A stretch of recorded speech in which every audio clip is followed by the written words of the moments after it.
L'arc des Saiyans est le premier arc de Dragon Ball Z en anime, mais il suit directement la vidéo que j'ai faite précédemment concernant l'histoire complète de Dragon Ball en manga, jusqu'au 23e tournoi de Tenkaichi Budokai.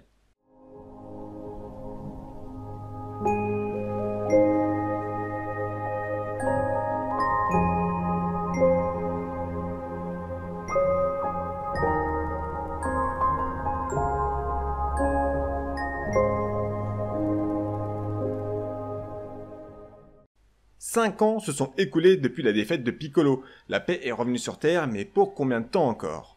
Un drôle d'objet vient s'écraser sur Terre. Un paysan non loin de là décide d'aller jeter un coup d'œil. Lorsque la porte s'ouvre, un homme apparaît devant lui, à la recherche d'un certain Kakaroto. Soudain, il détecte une puissance bien au-dessus de la moyenne terrienne, grâce à son radar. Alors, il se met en route dans sa direction. Il arrive face à Piccolo, dont ce dernier ressent immédiatement sa puissance. Se sentant en danger, il tente même de l'attaquer, mais à part soulever de la poussière, il ne le blesse même pas un tout petit peu. Lorsqu'à son tour, l'inconnu souhaite faire une démonstration de sa puissance, il détecte une nouvelle puissance, cette fois encore plus importante que celle de notre cher Piccolo. Du côté de Maître Muten Roshi, il se trouve en compagnie de Krillin. Ils reçoivent la visite de Bulma et nous apprennent que Lunch est parti il y a 5 ans à la recherche de Tenchinan, car si vous avez oublié, elle a le béguin pour lui. Un autre invité arrive à son tour, il s'agit de Son Goku, mais pas tout seul puisque son fils Son Gohan l'accompagne. Il lui a donné le nom de son grand-père ainsi que la Dragon Ball à 4 étoiles. Tout à coup, Goku ressent une puissance effroyable qui se dirige vers eux. Il s'agit de l'inconnu qui se pose sur l'île de Muten Roshi. Il reconnaît tout de suite Kakaroto, que nous connaissons sous le nom de Son Goku. Lorsque Krillin l'approche pour lui demander de partir, il se prend un violent coup de queue de sa part. Il possède lui aussi une queue comme ce fut le cas de Son Goku lorsqu'il était enfant. Il lui demande pourquoi il n'a pas réalisé sa mission, à savoir exterminer la population de cette planète. Sauf que Goku ne voit pas de quoi il parle, il ne se souvient pas de l'avoir déjà vu. Peut-être que le coup reçu sur la tête lorsqu'il était un bébé explique son amnésie partielle. Kame Sennin confie à Goku que son grand-père Son Gohan lui a confié que lorsqu'il l'a recueilli, il était un garçon extrêmement violent jusqu'au jour où il tomba d'une falaise. À son réveil, il est devenu doux et gentil. L'inconnu se présente alors, il se nomme Raditz, et lui, tout comme Son Goku, sont tous deux des Saiyans, le peuple guerrier le plus fier de l'univers, et non des humains. Il lui confie même qu'il est né sur la planète Vegeta. Nos amis sont sous choc face à ces révélations, mais pourquoi Son Goku a été envoyé sur Terre, demande alors Krillin. Eh bien, tout simplement pour éliminer toute la population qui s'y trouve afin de vendre cette planète à un autre peuple pour un bon prix. D'habitude, ce sont des adultes qui sont envoyés pour réaliser ce genre de mission, sauf lorsqu'il s'agit de planètes très faibles. Grâce à leur queue, les Saiyans peuvent déployer toute leur puissance. Raditz fait allusion à la forme de gorille. Mais Goku n'a plus de queue depuis plusieurs années, ce qui est une aberration pour Raditz. Goku n'a que faire de ce qu'il lui raconte, il est un habitant de la Terre désormais, alors il lui demande de rentrer chez lui. Mais cela ne fait pas partie des plans de Raditz. Le peuple Saiyan est un tout petit peuple dont la quasi-totalité a été tuée lors de l'explosion de la planète Vegeta qui est entrée en collision avec une météorite. Il ne reste plus que 4 Saiyans, Goku compris. Ils ont repéré une belle planète à revendre, mais ils ont besoin d'un 4e Saiyan pour pouvoir la nettoyer, d'où sa venue. Goku lui répète qu'il n'a pas l'intention de les aider à tuer des gens innocents, alors Raditz propose de récupérer son fils pour compenser. Il met Goku KO d'un seul coup de pied et prend Son Gohan avec lui. Il lui laisse 24 heures pour réfléchir à sa proposition. Si jamais il accepte, il lui demande de tuer une centaine d'humains et de les apporter sur cette île même, en guise de bonne foi. De toute façon, après avoir conquis l'autre planète, il compte attaquer la Terre, alors il n'y a pas de grande différence d'en tuer une centaine maintenant. À peine parti que Goku souhaite le poursuivre pour récupérer son fils, mais il n'est pas en état. Il sait qu'il n'a aucune chance contre lui, mais en tirant sur sa queue, il espère lui faire perdre ses forces. Krillin et Maître Muten comptent l'accompagner pour augmenter les chances de remporter le combat. Mais soudain, Piccolo se dévoile. Il sait qu'ils ne sont pas de taille face à lui. Il propose de s'allier avec Son Goku pour le combattre. Bien sûr, il précise à Goku de ne pas avoir là une envie d'agir tel un justicier, mais il souhaite éliminer toute gêne à sa conquête du monde. Cela convient parfaitement à Goku pour le moment. Grâce au Dragon Radar, Goku peut voir où se trouve Raditz, puisqu'il possède son fils, qui lui-même détient la Dragon Ball à 4 étoiles. De son côté, Raditz, n'en pouvant plus des jérémiades du jeune Son Gohan, l'enferme dans sa capsule. Il compte trouver à manger pour le moment, mais son radar indique soudainement une puissance incroyable de 710 unités. Apparemment, il s'agit du jeune Son Gohan, alors Raditz pense que son radar est détraqué. Peu de temps après, c'est au tour de deux forces à se manifester, l'une de 322 unités et l'autre de 334 unités. Il s'agit bien sûr de nos amis Goku et Piccolo qui arrivent. Avant de débuter le combat, ils prennent le temps de retirer leurs vêtements lourds, ce qui augmente leur puissance de combat, mais pas de quoi inquiéter Raditz. D'ailleurs, à peine le combat commencé, qu'ils foncent droit sur eux et apparaissent subitement derrière eux pour leur envoyer un coup de coude chacun.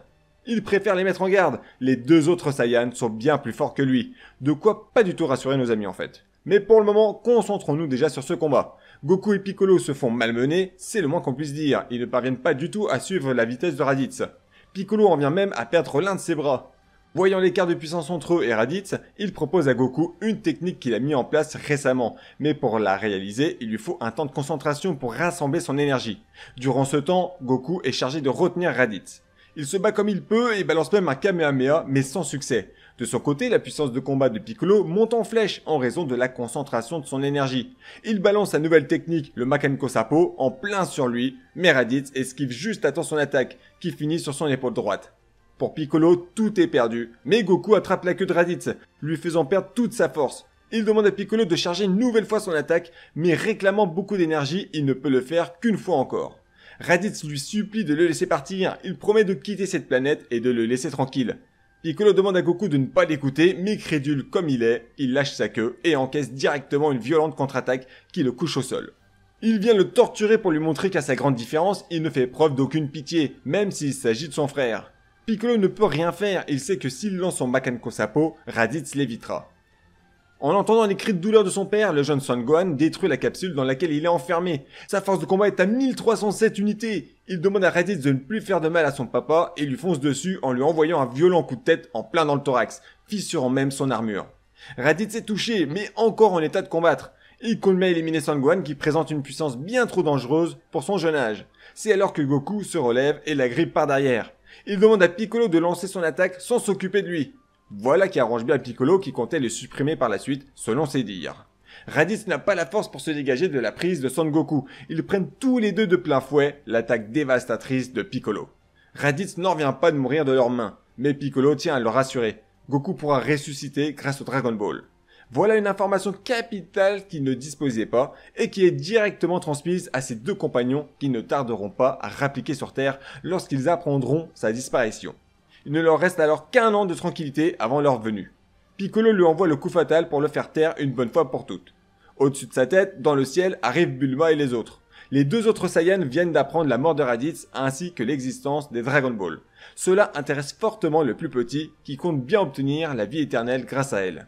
Bulma, Kame Sennin et Krillin apprennent la situation de la bouche de Piccolo. Bulma découvre l'appareil qui a permis à Raditz de trouver leur position facilement. Elle pense pouvoir le réparer et l'utiliser pour retrouver Yamcha et Tenshinhan. Krillin de son côté se charge de récupérer les 6 Dragon Ball manquantes pour ressusciter Son Goku. Le corps de ce dernier a été récupéré par le Tout-Puissant selon Piccolo. Ce dernier emmène avec lui le petit Gohan dans le but de l'entraîner pour le rendre assez fort pour se mesurer face aux deux autres Saiyans qui comptent arriver dans un an. Voilà qui risque de fâcher très fort Chichi. Pendant ce temps dans l'au-delà, le Tout-Puissant emmène en personne Son Goku face au grand roi Enma, juge du monde des morts bouddhique. C'est lui qui décide qui va au paradis ou en enfer. Il a une demande toute particulière à lui faire, l'envoyer chez Maître Kaio pour suivre un entraînement rigoureux. Le roi Enma accepte au vu de ses exploits passés et lui envoie un guide pour l'amener sur la route du serpent. Une fois fait, il est désormais temps à Goku de se mettre en route et de suivre la route jusqu'au bout pour arriver chez Maître Kaio. Mais attention à ne pas tomber, car c'est l'enfer qui l'attend en dessous, et impossible de remonter. Avant de se mettre en route, il confie un message à transmettre à la voyante Baba, lui demandant de dire à Kame Sennin de le ressusciter uniquement dans un an. Partons faire un coucou à Piccolo qui explique la situation au jeune Son Gohan. Son père Son Goku est mort et il est désormais son professeur. Il compte lui apprendre à canaliser son énergie pour le rendre apte à se mesurer à leur côté aux deux autres Saiyans. Voilà qui ne va pas être simple pour Gohan, qui ne se rend pas compte du fort potentiel qu'il détient. Pour le lui montrer, Piccolo n'y va pas par 4 chemins. Il le prend par la tête et le balance en direction d'une montagne pour le forcer à utiliser sa puissance. Gohan pulvérise littéralement la montagne, médusant sur place Piccolo au vu de son potentiel. Il lui demande de survivre seul durant 6 mois en pleine nature afin de forger un peu son endurance, son mental ainsi que sa confiance en lui. Le Tout-Puissant est surpris de voir le changement qu'opère Piccolo. Il n'a plus rien à voir avec l'ancien roi démon. Peut-être qu'il ressent sa mort arriver dans un an lorsque les Saiyans débarqueront, car le Tout-Puissant connaît sa propre mort. Elle est programmée dans un an. Piccolo cherche peut-être à travers Son Gohan un héritage à transmettre si jamais il est voué à disparaître. D'ailleurs, le jeune Gohan souffre de cette première journée seul. Il ne voit pas comment descendre de la montagne sur laquelle il a grimpé pour éviter un dinosaure. Mais lorsqu'il regarde la pleine lune, il se transforme en gorille géant, détruisant tout sur son passage. Piccolo ne comprend pas ce qui se passe, il démontre une puissance phénoménale, mais lorsqu'il repense aux paroles des Raditz, il comprend que c'est la pleine lune qui l'a transformé ainsi. Il la détruit alors et coupe aussi sa queue pour plus de sécurité. Une nouvelle tenue ainsi qu'une épée pour l'aider à son réveil et le tour est joué. Sur l'île de la Kamehameha, Bulma a enfin réussi à réparer le radar de Raditz. Elle a même changé l'affichage pour lire plus facilement les puissances. Dorénavant, elle peut localiser Yamcha ainsi que Tenshinhan pour leur demander de les aider à rassembler les Dragon Ball en vue de ressusciter Goku. Yajirobe arrive pour les prévenir que le Tout-Puissant souhaite entraîner Krillin, Yamcha, Tenshinhan et Chaozu. Il transmet également le message de Goku, leur demandant de le ressusciter dans 1 an car il suit un entraînement dans l'autre monde. Lorsque Yajirobe s'en va, c'est au tour de Shishi et Gyumao d'arriver pour savoir où sont passés Gohan et Goku. Kame Sennin, au pied du mur, avoue que Gohan a été kidnappé par Piccolo et que Goku est mort. De quoi faire tomber dans les vapes la pauvre Shishi. 6 mois se sont écoulés depuis.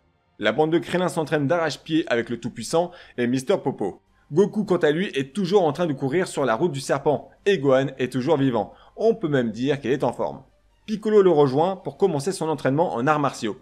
Il le prévient tout de suite, il passera son temps à le combattre et ne se reposera uniquement pour dormir et manger. Goku arrive enfin au bout de la route du serpent. En levant les yeux, il aperçoit une petite planète. Il s'y rend alors, mais se fait plaquer au sol en raison de l'attraction terrestre qui y réside, bien supérieure à celle de la Terre. En se relevant, il aperçoit un singe. Il s'agit de Bubbles, le compagnon de Maître Kaio. Goku lui demande s'il peut l'entraîner, mais Maître Kaio est strict. Il accepte qu'à condition que Goku lui sorte un excellent jeu de mots. Eh bien, vous savez quoi? Goku ne se démonte pas et propose « Mon futon est futé ». Bon, c'est différent de l'humour français, mais ça marche. Kaio ne peut se retenir de rire, alors il accepte de l'entraîner. Pour commencer, il lui demande de l'attaquer pour évaluer son niveau, mais Goku peine à se déplacer au vu de la gravité que subit cette planète. Elle est effectivement très forte, 10 fois supérieure à celle de la Terre. Goku dispose de 158 jours pour s'entraîner, délai avant que les Saiyans n'arrivent sur Terre, et selon Kaio, ils sont encore plus puissants que lui-même. Alors Goku doit surpasser Maître Kaio s'il veut avoir une chance face à eux. Pour débuter l'entraînement, il doit attraper Bubbles le singe. Cela lui aura pris 40 jours pour y parvenir. Il lui reste alors 118 jours pour s'entraîner. En ce qui concerne la bande de Krillin, le Tout-Puissant n'a plus rien à leur apprendre. C'est à eux désormais de perfectionner leur technique dans leur coin. Le grand jour est arrivé, l'arrivée des Saiyans est prévue pour demain. Kaio en a profité pour faire tester à nouveau la technique de Genki-Dama à Goku, qui la maîtrise parfaitement. Il s'agit de rassembler l'énergie de toutes sources vivantes, plantes, animaux, humains, pour ensuite former une boule d'énergie destructrice. Et justement, en parlant de sa puissance, Maître Kaio lui conseille de l'utiliser qu'en dernier recours, car elle peut facilement détruire une petite planète. Bon, il est temps pour Goku de repartir, mais Maître Kaio n'a pas pris en compte le temps qu'il lui faut pour parcourir la route du serpent. Vu son niveau actuel, Maître Kaio pense qu'il ne lui faudrait que 2 jours. Il lui demande de prévenir ses amis terriens pour qu'ils le ressuscitent au plus vite. Pour cela, Goku appose sa main sur son dos pour qu'il puisse contacter Maître Muten Roshi par télépathie. Il lui confie que les Saiyans arrivent demain, ils ont 1 mois d'avance. Dès lors, il faut le ressusciter au plus vite, car il lui faut encore 2 jours pour les rejoindre. Kame Sennin rassemble les 7 Dragon Ball et énonce le vœu de ressusciter Son Goku. Dès lors, son auréole disparaît, il peut se mettre en route pour rejoindre le grand roi Enma. Dès le lendemain, les 2 Saiyans débarquent sur Terre. Dès qu'ils atterrissent, tous nos amis ressentent leur présence instantanément. Nappa et Vegeta, les 2 Saiyans, se mettent en quête de débusquer la plus forte puissance grâce à leur radar pour déterminer qui a tué Raditz, mais également pour lui poser quelques questions au sujet des Dragon Ball. Ils se dirigent droit vers Piccolo et le jeune Gohan. Nos amis remarquent également leur déplacement, alors ils décident de les rejoindre. Krillin est le premier à arriver, auprès de Piccolo et Gohan. Les autres ne vont pas tarder, mais les prochains invités sont les redoutables Saiyans. Il demande à Piccolo si c'est lui qui a tué Raditz. Sa voix lui dit quelque chose. Lorsque Raditz s'est fait tuer, son radar que l'on appelle Scooter est également un appareil de transmission. Il a fait parvenir à Vegeta le combat en direct. À le regarder de plus près, il constate que Piccolo provient de la planète Namek, ce qui explique sa force combative, mais certains d'entre eux sont réputés pour posséder également des pouvoirs mystérieux. Vegeta se demande même s'il n'est pas le créateur des Dragon Ball, mais hélas, il s'agit du Tout-Puissant qui lui-même apprend de sa bouche qu'il provient de la planète Namek. Il l'ignorait. Vegeta et Nappa constatent que nos amis n'ont pas l'air de vouloir leur parler des Dragon Ball, alors pour tenter de les convaincre, Vegeta a l'idée d'utiliser 6 graines de Saiyaman, des hommes plantes. Tenshinhan, Chaozu et Yamcha arrivent juste à temps. Avec Krillin, Piccolo et Gohan déjà présents, cela fait 6 contre 6, de quoi donner l'idée à Vegeta de faire un petit tournoi. Chacun leur tour, ils affrontent un Saiyaman. Tenshinhan se propose volontiers pour ouvrir le bal. Il vient à bout très facilement de son adversaire, surprenant les 2 Saiyans qui ont la confirmation que nos amis peuvent modifier leur puissance.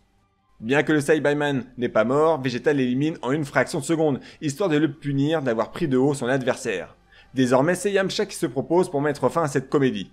Tous les deux se déplacent rapidement, donnant lieu à un combat serré en apparence, mais Yamcha parvient à prendre l'avantage en envoyant au tapis le Saiyaman d'une vague d'énergie. Notre Yamcha est chaud bouillant et se sent prêt à affronter tous les autres, mais cette fois, c'est lui qui a sous-estimé son adversaire. Ce dernier se jette sur lui pour s'autodétruire, emmenant avec lui Yamcha. Krillin se jette à ses pieds et confirme bien qu'il est mort. Pour venger son ami, il lance une terrible boule d'énergie qu'il dévie au dernier moment au-dessus des deux Saiyans pour la diviser en 6 boules d'énergie, une pour les 4 Saiyaman restants et 2 autres pour les Saiyans. Un Saiyaman a survécu, mais Piccolo n'en fait qu'une bouchée lorsqu'il tente de s'en prendre à Gohan. Il est temps pour Vegeta et Nappa de passer aux choses sérieuses. C'est Nappa qui débute en fonçant directement sur Tenshinhan. Il lui coupe le bras et l'envoie bouffer la terre par un violent coup de pied. Krillin souhaite intervenir pour l'aider, mais Nappa l'arrête net en créant un énorme gouffre en une fraction de seconde. Chaozu en a profité pour se faufiler derrière lui afin de s'auto-détruire pour l'emporter avec lui. Mais hélas, la puissance provoquée par sa destruction n'est pas suffisante pour ne serait-ce que blesser Nappa. Chaozu ayant déjà ressuscité par les Dragon Ball ne pourra plus jamais revoir le jour. Nappa compte bien en finir avec Tenshinhan, il plonge sur lui, mais Piccolo en profite pour le frapper sur le côté, enchaîné par un coup de pied sur le crâne de Krillin. Il compte sur Gohan pour continuer le combo, mais il est bien trop effrayé pour réagir. Krillin et Piccolo tentent alors de l'attaquer avec une attaque d'énergie, mais il est trop tard. Nappa réussit sans mal à esquiver leur attaque. Tenshinhan ne compte pas rester sans rien faire après avoir perdu son meilleur ami. Il tente le tout pour le tout en concentrant son énergie dans le Kick Koho. Malheureusement pour lui, c'est un échec total. Il s'effondre sur le sol, la mort l'emportant dans ce dernier effort. Déjà 2 morts et toujours pas de nouvelles de Son Goku. Piccolo propose à Krillin de combattre sur la terre ferme plutôt que dans les airs, mais cela ne change rien pour Nappa. Il leur fonce dessus, mais soudain, Vegeta lui demande de s'arrêter. En entendant le jeune Gohan prononcer le nom de son père, Vegeta comprend que Son Goku est en réalité Kakaroto, et cela lui donne une idée. Pour le corriger d'avoir trahi les Saiyans, il propose de l'attendre durant 3 heures pour qu'il puisse tuer tous ses amis, ainsi que son fils, sous ses yeux. Si jamais il n'est pas là avant les 3 heures, alors lui et Nappa offriront à la Terre un spectacle horrifique. Les 3 heures viennent à s'écouler, aucune trace de Goku à l'horizon. Piccolo propose un plan à Krillin et Gohan. Il a besoin que Krillin attire l'attention de Nappa pour qu'il lui attrape sa queue, le point faible des Saiyans. Dès que ses forces diminuent, c'est à Gohan de l'attaquer de toutes ses forces. Le Tout-Puissant perçoit enfin l'énergie de Goku. Il se rend immédiatement devant le grand roi Enma et demande à Goku de l'agripper pour qu'il le téléporte jusqu'au sanctuaire. Ce dernier fonce sans plus attendre en direction de ses amis et prend au passage 2 Senzu que lui envoie Karin. Il en mange un tout de suite pour récupérer d'avoir traversé toute la route du serpent. Retournant avec Krillin, il fonce sur Nappa, puis feinte une attaque en se propulsant dans les airs, ce qui permet à Piccolo d'attraper sa queue. Comme promis, le jeune Gohan fonce à son tour sur Nappa, mais ce dernier assomme Piccolo d'un seul coup de coude, ce qui freine instantanément leur combinaison. Ils ont depuis longtemps travaillé sur leurs points faibles, tirer sur leur queue ne leur fait absolument rien. Piccolo étant hors jeu, Nappa n'a plus que Krillin et Gohan pour se défouler. Il s'en prend à Gohan en premier, l'envoyant voler dans les airs par un coup de pied, suivi d'un revers de la main. Le voyant se relever, il lui fonce dessus, mais Krillin ne compte pas le laisser martyriser le jeune Gohan. Il envoie un violent coup de pied dans la mâchoire de Nappa et esquive même l'un de ses coups. Il se met en position pour lancer une terrible technique nommée Kienzan, un disque d'énergie ultra puissant. Nappa n'a que faire de sa technique ridicule, mais Vegeta lui demande de s'écarter en vitesse. Il évite de très peu la mort instantanée, et Krillin voit sa technique secrète botter en touche malheureusement. Pour le corriger, Nappa lui envoie une boule d'énergie, mais Krillin esquive en sautant dans les airs. Nappa s'apprête alors à lui envoyer le coup de grâce, mais Piccolo l'attaque dans le dos. Tout à coup, il sent une puissance incroyable venir de loin. Il en est sûr, il s'agit enfin de Son Goku qui approche. Vegeta et Nappa sont incapables de ressentir l'énergie émanant à distance. Alors Vegeta ramasse son scooter et constate qu'il dit vrai. Il le détecte avec une puissance de 5000 unités.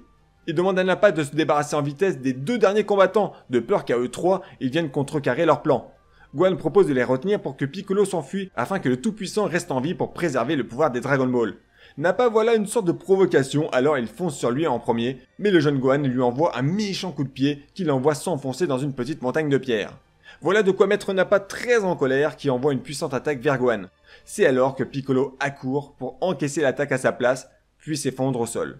Il est content d'avoir traversé ces 2 derniers mois à ses côtés, et lui demande de ne pas mourir avant de rendre son dernier souffle. Gohan, fou furieux, concentre son énergie pour lancer Masenko en direction de Nappa. Malgré une puissance de 2800 unités, Nappa dévie facilement son attaque, mettant fin au dernier espoir de nos amis. Gohan, à bout de force, ne parvient même plus à bouger. Nappa s'approche alors vers lui pour le terminer à coups de pied, mais soudain, Gohan disparaît. Il se trouve sur le Kinto-un, sauvé par son père Son Goku, qui est enfin là. Il passe comme si Nappa n'existait pas et donne à Krillin et Gohan la moitié du deuxième Senzu qu'il possède. Il leur demande maintenant de s'écarter, il compte les combattre à lui seul. Il concentre son énergie, ce qui permet à Vegeta de constater que sa puissance dépasse les 8000 unités. À peine le combat commencé que Goku envoie Nappa manger la terre avec un coup de pied derrière la tête. Il esquive tous ses coups, il se permet même de monter sur sa tête, et dès que Nappa lève les mains pour l'enlever de là, Goku en profite pour descendre et lui asséner un violent coup de poing dans l'estomac, pour venger la mort de Chaozu. Il enchaîne avec un coup de poing pour Yamcha. Il désintègre une boule d'énergie envoyée par Nappa juste à l'aide d'un Kai. Il l'enchaîne ensuite pour venger la mort de Tenshinhan ainsi que de Piccolo, mais Nappa se relève toujours. Vegeta lui demande de se ressaisir, il fait honte à la race des Saiyans. Après avoir retrouvé son calme, Nappa provoque une explosion à ses pieds, mais Goku s'envole tout juste à temps pour éviter les dégâts. Nappa le suit mais ne parvient toujours pas à le toucher. Même sa plus puissante attaque ne fonctionne pas contre lui. Vegeta est bien obligé de se rendre à l'évidence, Nappa n'est pas de taille face à Son Goku. Il lui demande de lui laisser sa place, mais Nappa ne compte pas gentiment se retirer. Il fonce alors sur Gohan et Krillin pour les éliminer. C'est alors que Goku utilise le Kaioken pour le rattraper et le met KO d'un seul coup. Il demande à Vegeta de le ramasser et de quitter la Terre. Le Kaioken est une technique que lui a appris Maître Kaio, qui lui permet d'augmenter considérablement sa puissance, sa vitesse et même sa défense. Mais cela peut être dangereux pour le corps qui subit brutalement ce changement de puissance. Goku doit donc l'utiliser avec intelligence et occasionnellement. Nappa, qui demande l'aide de Vegeta pour se relever, se voit au contraire envoyé dans les airs, puis éliminé par ce dernier. Goku se rend compte de la différence de puissance entre les deux. Le combat risque d'être rude, mais Krillin lui demande de combattre ailleurs afin de préserver le corps de leurs défunts amis. Une fois Goku et Vegeta à l'écart, le combat commence. Les échanges sont rapides, personne ne parvient à toucher l'autre, mais au bout d'un moment, Vegeta semble sortir du lot. Il touche Goku et lui demande de lui montrer à nouveau la technique qu'il a utilisée pour vaincre Nappa. Puisque c'est ce qu'il souhaite, et au vu de sa puissance, Goku accepte et utilise le Kaioken. Il parvient à toucher Vegeta, mais aussi surprenant que cela puisse paraître, Vegeta réussit à le frapper malgré son Kaioken. Voilà qui n'annonce rien de bon pour notre héros, son dernier recours pour prendre le dessus n'a aucun effet face à Vegeta, et malgré tout, Goku arbore une excitation non dissimulée. C'est alors au tour de Vegeta de lui faire une petite démonstration de l'étendue de sa puissance. Il laisse éclater son énergie à en faire disparaître les nuages dans le ciel, puis fonce sur Goku pour lui envoyer un coup de boule en pleine face. À peine son équilibre retrouvé que Vegeta lui envoie une énorme boule d'énergie. Goku a tout juste le temps d'activer son Kaioken pour l'éviter, témoignant de l'écart de puissance indéniable entre nos deux combattants. Goku pense à utiliser le triple Kaioken, bien que les risques soient élevés pour son corps. Mais qui voilà durant leur combat? Yajirobe, qui passait dans le coin et qui a entendu du grabuge. Nul doute que ce dernier va rester sagement bien caché pour ne pas se faire voir par le terrible Vegeta. Goku déploie le triple Kaioken et sa puissance monte à toute allure. Il fonce en une fraction de seconde sur Vegeta et lui décroche une droite qui le surprend, suivie d'un coup dans le dos qu'il envoie dans le ciel. Il ne parvient pas à suivre la vitesse de Goku, qui poursuit son enchaînement tant qu'il le peut encore. Il vient jusqu'à lui placer un bon coup dans l'estomac, à lui faire cracher sa confiance et son assurance. Vegeta est hors de lui. Voir un Saiyan surpasser son niveau, lui qui fait partie de l'élite, lui est inconcevable. Il décide de détruire la Terre en même temps que lui, en utilisant le Garrick Cannon. Goku n'a pas le choix, il doit protéger la Terre, sinon elle sera détruite en cendres. Il utilise à nouveau le triple Kaioken pour envoyer un Kamehameha, espérant contrer son attaque. Le choc de leur puissance indique qu'ils sont à force égale, alors Goku quadruple son Kaioken pour envoyer Vegeta dans les cieux. Yajirobe sort de sa cachette pour le féliciter, mais il est encore trop tôt pour célébrer la victoire. Vegeta n'est pas encore vaincu et le corps de Goku est mal au point après l'utilisation successive du Kaioken. Bien qu'un peu affaibli, Vegeta est bien vivant, mais sa fierté en a pris un coup. Il compte avoir recours à sa transformation en singe géant pour le terrasser, mais un souci de taille risque de lui compliquer la tâche. La lune n'existe plus. Piccolo l'a détruit lorsque Son Gohan s'est transformé durant son entraînement. Vegeta redescend sur la terre ferme et pense qu'il s'agit là d'un coup de Goku, sauf qu'il a plus d'un tour dans son sac. Il confie à Goku la raison de leur transformation en singe géant. La lumière de la lune n'est que le reflet du soleil, mais c'est uniquement lorsque la lune est pleine que la concentration de cette lumière est la plus importante. Lorsque ces rayons entrent en contact avec les yeux des Saiyans, cela déclenche une réaction au niveau de leur queue qui lance le processus de transformation.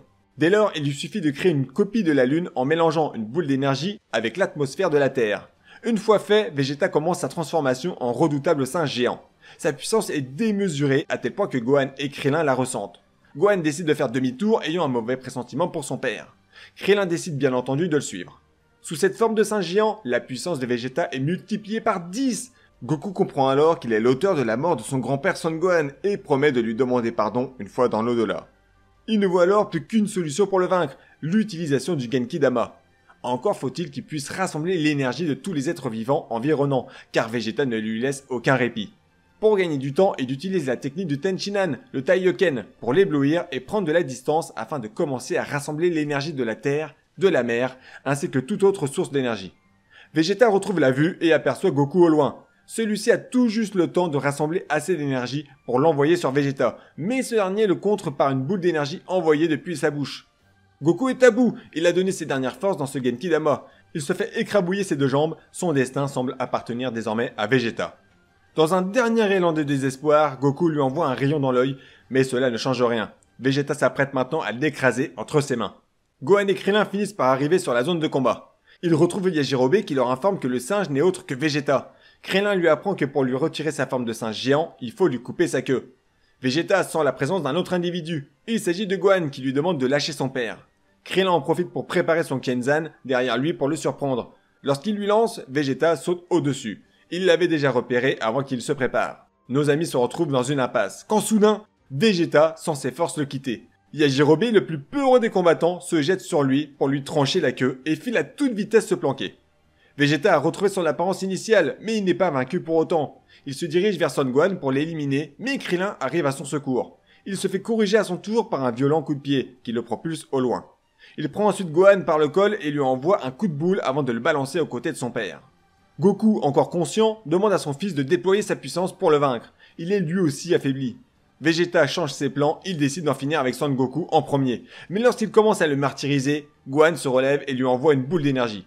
Vegeta esquive certes, mais Gohan poursuit son attaque en lui envoyant un puissant coup de pied, mais Vegeta n'est pas faible au point de se faire battre par lui. Il contre-attaque lui aussi. Goku profite de son inattention pour demander à Krillin de prendre le Genki Dama qu'il a préparé. Pendant que Gohan tient bon face aux attaques répétées de Vegeta, Goku explique à Krillin comment prendre son Genki Dama. Une fois la boule concentrée en énergie dans la paume de sa main, Krillin essaie de trouver le bon moment pour l'envoyer sur l'ennemi. Mais il ne sait pas comment s'y prendre vu qu'il bouge sans arrêt. Maître Kaio entre en communication avec lui par télépathie pour lui dire de simplement ressentir l'aura maléfique de son adversaire et d'envoyer le Genki Dama dans sa direction. Gohan est à bout de force. Lorsque Vegeta se rue sur lui pour en finir avec lui, Yajirobe ne peut se retenir de demander à Krillin de balancer sa boule d'énergie, ce qui alerte Vegeta qui voit derrière lui le Genki Dama. Il parvient à sauter par-dessus, mettant fin au dernier espoir de nos amis d'en finir avec lui. Mais juste derrière se trouve Gohan, qui parvient à contrôler la boule d'énergie et à la renvoyer en direction de Vegeta qui ne peut l'éviter. Nos amis sont enfin victorieux de ce terrible adversaire. Du moins, c'est ce qu'ils pensaient puisque le corps de Vegeta retombe sur le sol près d'eux, bel et bien vivant. Il se relève et frappe notre pauvre Krillin qui n'a rien demandé. Il explose le peu d'énergie qui lui reste pour mettre fin à la vie de nos amis, mais sa puissance est insuffisante. Alors il se dirige vers Gohan pour le tuer de ses mains. Ce dernier ayant la queue qui a repoussé, Vegeta veut vite la lui retirer au cas où il regarde la lune qu'il a créée. C'est alors que Yajirobe saute sur lui pour lui trancher le dos. Il pense lui avoir infligé le coup fatal, mais il n'en est rien. Vegeta n'est toujours pas mort. Il le tabasse bien comme il faut d'ailleurs, le pauvre Yajirobe. Goku demande à Gohan de regarder la lune, ce qu'il fait juste avant que Vegeta ne tente de l'éliminer. Dès lors, il devient de plus en plus gros. Vegeta ne parvient pas à le tuer ni à retirer sa queue. Il se prend même un violent coup sur la tête par le singe géant. Il semble néanmoins attaquer n'importe qui. C'est alors que Krillin tente de lui demander d'attaquer spécifiquement Vegeta. Et là, miracle, le singe géant semble l'écouter, comme s'il lui restait un semblant de conscience. Vegeta lui envoie un disque d'énergie qui lui sectionne sa queue, sauf que le singe géant lui tombe dessus, avant qu'il ne redevienne le petit Son Gohan. Vegeta est bien mal en point. Il a la force d'appeler son vaisseau pour battre en retraite, sauf qu'au moment où il rampe jusqu'à lui, Krillin trouve la force pour se lever. Il prend le katana de Yajirobe et se dirige vers Vegeta pour l'achever. Mais soudain, il entend une voix dans sa tête qui lui dit d'attendre. C'est Son Goku qui n'a plus la force de parler. Il communique avec lui par télépathie. Il s'excuse de sa demande égoïste mais il lui demande de le laisser partir. Il a conscience de toutes les atrocités qu'il a commises, mais il veut l'affronter à nouveau pour le battre seul. Lorsqu'il l'a affronté, il a senti une excitation comme jamais depuis son combat face à Piccolo. Il souhaite pouvoir ressentir à nouveau cette sensation. Vegeta s'en va alors, promettant de revenir pour prendre sa revanche. Juste après, l'avion de Bulma arrive. Elle a été guidée par Karin qui a suivi le début du combat. À peine descendu de l'avion, Chi-Chi fonce sur Gohan et découvre dans quel piteux état il se retrouve. Krillin annonce à Bulma que tous les autres sont morts, Yamcha y compris, mais surtout, Piccolo n'est plus, ce qui signifie que le Tout-Puissant n'est plus de ce monde non plus. Les Dragon Ball sont donc inutilisables. Bulma prend conscience de la situation, plus jamais elle ne reverra Yamcha. Une fois dans l'avion, Krillin fait part d'une hypothèse qui pourrait permettre de ressusciter leur compagnon. Il a entendu de la bouche des Saiyans qu'une autre planète possédait des Dragon Ball, pouvant exaucer un souhait. Si jamais il ne parvenait pas à trouver les Dragon Ball de la Terre, il serait allé sur une autre planète appelée Namek. C'est sur cette planète que proviendrait Piccolo, ainsi que le Tout-Puissant, d'après leur dire. Si jamais nos amis réussissent à se rendre sur cette planète, il est possible que les Dragon Ball s'y trouvent, effectivement, et qu'ils réussissent à exaucer leur vœu de les ressusciter. Pour cela, il faut déjà savoir où se trouve cette planète. Goku compte sur Maître Kaio qui connaît bien entendu parfaitement l'univers. Il leur envoie les coordonnées. Cependant, cette planète a subi une catastrophe climatique qui a tout ravagé. Il ne sait pas si des habitants ont survécu depuis cet incident. Toutefois, la planète est désormais dans sa phase de reconstruction. Kaio observe la planète d'ailleurs pour y trouver encore des habitants, et il découvre bel et bien un peuple sur Namek, environ une centaine. Néanmoins, Bulma pointe une ombre au tableau. Elle a fait le calcul du trajet selon les coordonnées transmises par Kaio. Il faut 4339 années et 3 mois pour se rendre sur cette planète. Alors comment faire? Krillin a sa petite idée.